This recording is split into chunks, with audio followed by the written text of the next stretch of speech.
महाराज मुजरा करतो.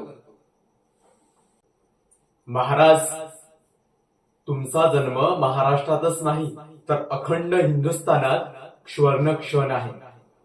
पण राजे, खूप काही बदललंय आज. प्रत्येक गावागावात, शहरात तुमची जयंती साजरी होत आहे. पण लोकांना तुमच्या शिकवणीचा आणि विचारांचा विसर पडला आहे.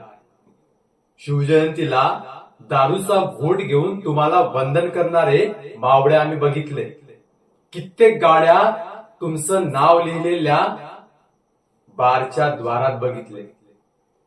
असे शिवजयंती साजरी करणारे फुसके मावळे आम्ही बघितले.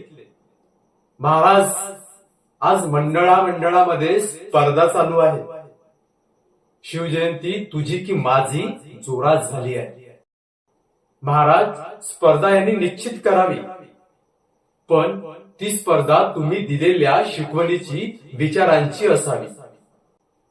चला संकल्प करूया महाराजांच्या या जयंतीला त्यांच्या शिकवणीने, विचाराने वागण्याचा